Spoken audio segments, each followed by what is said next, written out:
Hey, I'm Jackie, and I genuinely love knitting. Today, I'm sharing my top 5 beginner knitting tips from my very first year of knitting. Basically, everything I've learned, how I've grown, and tips for you to master knitting as well. This video is for knitters who really want to deep dive into the hobby of knitting and be on their way to making their very first sweater. But first, I want everybody to remember that knitting itself is a slow craft. Sometimes it can take up to a month or even longer just to hand make a sweater. So with that in mind, be patient with yourself and know that this is something that is going to take time, but it's going to be super enjoyable and therapeutic in the moment. The goal here really isn't to rush or to create fast fashion, but instead to create a slow fashion with your hands and to enjoy every single stitch. To get started, tip number 1 is taking a class. One of the best decisions that I made when I first started knitting was taking a beginning knitting class at a local yarn store close to me. Honestly, having somebody holding me accountable, learning new things each week, and having different people to meet up with was so important to me in keeping me along that journey. Each time that I got discouraged, I would know that I had a class later on in that week where someone was going to help me fix it or a friend to lean on. But what's great about our current technology landscape is not only can you take classes in person, but you can also take so many different classes online. And either way, you're going to be able to get guidance from somebody who's going to help you learn to accelerate your growth. That's where today's sponsor, Skillshare, comes in. I love Skillshare because it's an online community with thousands of classes. Literally, you can search for hours on end to find tons of classes for creatives. Being a creative myself, I personally have used Skillshare for a variety of things. I love to use it specifically for graphic design, web design, and other sort of creative things in my career. But I'm excited now to know that Skillshare also offers a ton of different options in the DIY and crafts space. So I found some ones to share with you all that could be super helpful in this journey. There are different knitting classes, crochet classes, anything fiber arts related, and they can help you from mastering those basic stitches all the way to more advanced techniques. What I love about this is you can learn at your own pace. You can pause, play. You can save it and just really go at your own pace as you're learning the new skill of knitting. The first 500 people who click the link in the description below will get a 1-month free trial of Skillshare. Get started today and let me know which class you selected down below. Maybe we can take it together.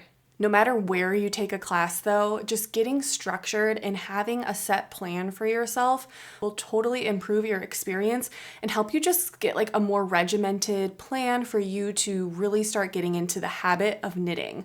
One of my favorite parts about knitting is that it's a part of my everyday routine. So my next tip for you is to practice. And the reason why is not only are you getting all those reps in, but also one of the most enjoyable parts of knitting is having it be a hobby that becomes integral in your life. And I know for myself, I love to knit in the morning with a cup of coffee and my cat. I will then go to work and I always bring a knitting project in my bag. I love to take my lunch at work and use knitting as some time to like rest and kind of shut my brain off so I'm not scrolling on my phone. And then later on in the evenings, it's one of my favorite ways to wind down if I'm watching TV. And it's just like a mindless thing for me to be doing, again, so I'm not just mindlessly scrolling, and it kind of takes me a little bit away from technology as well to be focusing on something and making something with my hands. So I mean all that to say is when you begin practicing, you're just getting in the habit of doing it every single day. One thing that really helped me in my practicing was learning both English and continental style. Now, this might be a little bit controversial. I feel like a lot of the things that I see online are people saying, basically try both, whatever one's more comfortable to you, go down that road, or perhaps you're going to have an instructor who's maybe going to veer you towards one way or the other. I in particular have found it immensely helpful to be able to do both. So I think probably like the best course of action is to get started in one technique, but as you're going, keep practicing that other technique as well. My preferred method is actually English style, and it's like a flicking method, but if I ever get a lot of tension, I will quick switch into continental, and I find that to be just like a comfortable switch. However, my main reason for liking being able to do both is when I'm knitting color work. I found since I spent so much time practicing both, it's been a very easy transition for me to do two-handed color work. So in one hand, I'm knitting English with one color, and on the other hand I'm knitting continental with another, and I can do it both at once, and it just feels like so accomplished and like I've really done something. All is that to say, you're not really gonna know what you prefer until you really dive deep into both, and it's really such a split like community thing in which way people prefer. So because of that, I just do recommend that you practice both and that you try to make it a skill of yours to at least be able to do both. It's also vital that you practice the basics over and over again. So for me, I found that picking a very first project that had a lot of elements in it that I needed to learn was so helpful. So the class that I took, we ended up doing a cowl. I'll put up a picture right here.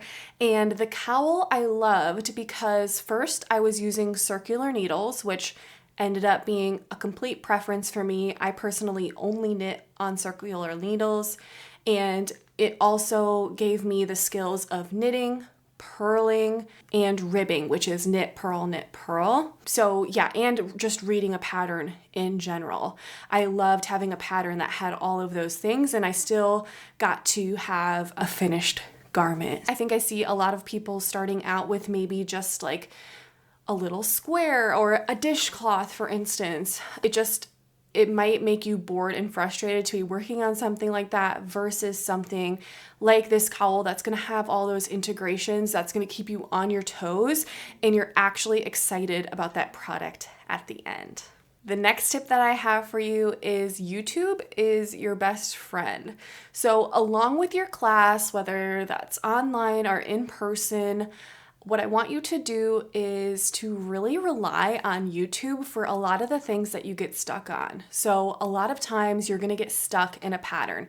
There's gonna be a word you don't know, or if you're like me and you knit left-handed, sometimes you can get frustrated just with like the instructions being one way and you need to flip them. That's a whole other video that I need to make. But I still do this to this day. I'm reading a pattern, there comes a technique or a word that I don't know, and I just YouTube it right away. Again, like that online class, you can stop, pause, rewind, watch it as many times as you need, and it's like having a teacher in your very own home.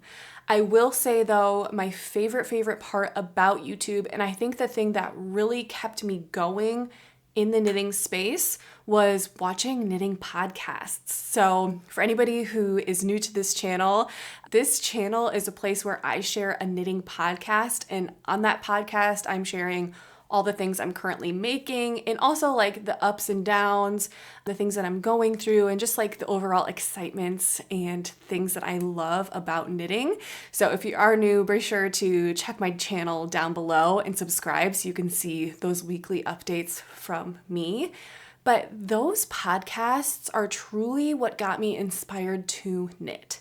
So I think when I first started, it was like I had seen sweaters maybe like on Pinterest or definitely like gloves and hats and cowls that people had made that I knew would want to get me in the door. But once I started watching these YouTube podcasters making these beautiful garments, things that are even more beautiful than what I would find in a store, that is what really got me inspired. Like even today, me wearing, this is a brioche shawl that I made earlier this year. These colors are very unique and something that you're probably not going to find on a shelf somewhere. And so like this and Just all the sweaters I've made this year have just been a joy to make because they're truly, truly unique. And so yeah, if you're just needing something to get you pushing towards getting better at your knitting and maybe you're getting frustrated, I definitely recommend just watching knitting podcasts and knowing you can do this too. That's definitely another thing that helped me is just seeing the amount of people that knit and successfully knit showed me that it's definitely something that I can do as well. There's nothing wrong with you if you're messing up. Like, don't worry, you will get there. And so honestly, like between the tutorials and podcasts, you're just never gonna run out of knitting inspiration. The next tip that I have for you is choosing great tools. I think a lot of times when people first start out, they might go to a big box craft store and pick out a needle that might not be the best quality and maybe some lower quality yarn as well, just because you're like, what if I don't like it? And, you don't want to spend a lot of money if it's not going to be something that you enjoy in the long run. However, I will say with a lower quality material, it can impact your overall feeling towards the project in a huge way. So my personal recommendation is to invest in good tools early. So even, say you do use those tools maybe for your first project, as you're learning that you're liking it, I totally recommend either checking out, there are like a ton of different discount stores. I'll link some stuff down below, but also if you can afford it, I have some personal favorites that I'll also include that just make all the world of a difference. For instance, I choose to knit with Chiagu metal needles, and what I love about them is they have a cord that has no memory, so it's never getting twisted or stuck, and it's something where I never think about my needle, and that's how I know it's good, because I'm not thinking about it. It's kind of like shoes, you don't want to be aware of the shoe on your foot. That's when you know it's a good shoe, right? So those are my personal favorite needles, and you can buy those either in individual needles or in a set. My favorite is interchangeable set because then you have every single thing that you need, and there are tons of tutorials online as well, like for what to do once you get your set. That's 100% my recommendation. And then my second recommendation for you is to start with a 100% wool yarn. Wool is a fiber that has a lot of stretch to it, so it's really comfy to knit with. It kind of is easy on your hands because it stretches and goes back into place. It has a lot of memory to it, and it's also a natural fiber, which is pretty fun to use. And there's also things that you can learn about knitting through using it. So for instance, with knitting, with wool, you can't put it in the washer and dryer. So that alone makes it unique to the other garments in your closet. So automatically you're going to treat this garment with more care and just like more loving care. You're going to take care of it, and you're going to know you have to hand wash it. And it's something that you're going to know came from a sheep, and you're just going to care more about it versus if you're knitting with like a 100% acrylic yarn that is basically just plastic and is completely fine. You can throw it in the washer and dryer, but it just doesn't feel unique and like special. So I just love knitting with wool personally, and if you find a good one, I'll link a couple of budget-friendly options down below that are just like really good starters and get you a little bit of a glimpse into all of the fun of fiber in this craft. Just like speaking a little bit to the tools, one of the funnest parts of this craft obviously is the yarn. There is a huge world of yarn out there with wool yarn, alpaca yarn. There's also like plant fibers like cotton and linen. There's also silk. The possibilities are endless, and it's really, really fun to test them all out. But I definitely recommend starting with wool if you are new to the space, and also if you can tolerate a wool fiber. And then my last tip for you guys is to learn to love gauge swatching. Gauge is something that might be like unfamiliar to you. You might first read a pattern and be like, hey, what's a gauge swatch? A gauge swatch is something that you make so that you can see how many stitches across and also up and down are within, let's say, typically a 4-inch square. And this is allow you to see your overall fabric for your garment and to ensure that your garment is going to fit you. For me, the fun part is it feels like you're completing like a mini project. So, it's like a quick dopamine hit because you're just, takes you, let's see, it takes me under an hour for sure. Sometimes a little faster, sometimes a little slower to make a gauge swatch. And what I love about it is when I'm making it, I can really easily see kind of what my garment is going to look like and what that yarn is going to look like knitted up, right? Because a lot of times when you have yarn, it looks different in the skein than it does in an actual knitted garment. So it's just fun to get to see, okay, what is this going to look like when it's in my actual sweater? And then by measuring it, you get to see, is this a good needle for my project or should I go up or down a needle size? So it's just very, very helpful for future you. You're going to be spending so much time on this sweater and making this. So getting your gauge right, or at least being aware of what your gauge is. I know a lot of people, like if they know they're knitting tighter, they might go up a needle size and just kind of, tweak their garment a little bit differently. And that's something you'll learn to do perhaps down the road. But for now, as a beginner, swatch, swatch, swatch, make it fun. Get excited to see what that fabric is going to look like, and just know you're much more likely to end up with a garment that fits you if you do that. Okay, and lastly, I have a bonus tip for you guys because this doesn't necessarily help your knitting, but for me, it has been an incredible part of my knitting experience, and that is finding and building community in the knitting space. So for me, right after I took that beginning knitting class, I actually ended up taking a couple more classes at my local yarn store, and one was a sweater class where I met a couple of friends, and after that, I started posting a little bit more on social media and tagging like the current town I live in. What I found is there was a ton of other people in my community that also posted on Instagram and were also knitters. And so we started talking a little bit, and eventually a lot of us made a group chat, and now we love to go to like breweries, coffee shops, restaurants, and knit together. And it's just been a huge joy in my life to have a constant and a friend group to like just get excited about sending projects to.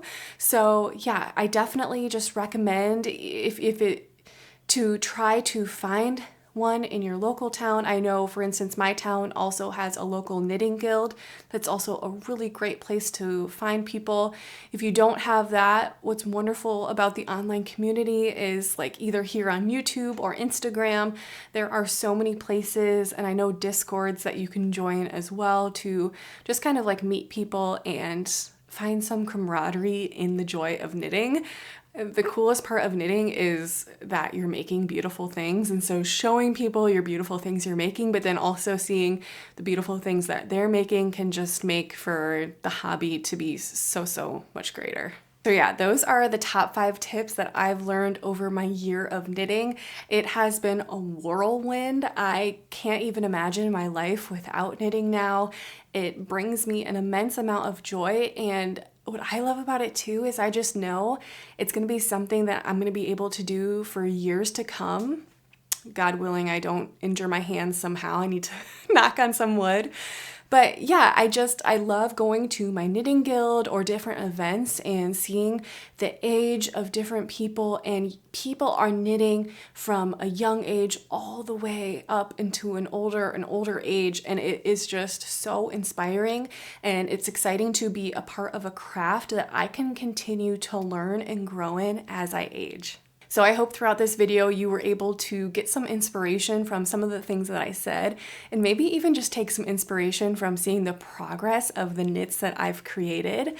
I hope that you continue to grow and learn with me on this channel. If you're not already, please feel free to comment, like, and subscribe down below to just join this community of people we have here as we're growing this wonderful skill of knitting. As always, happy knitting, and I'll see you guys next time. Bye-bye.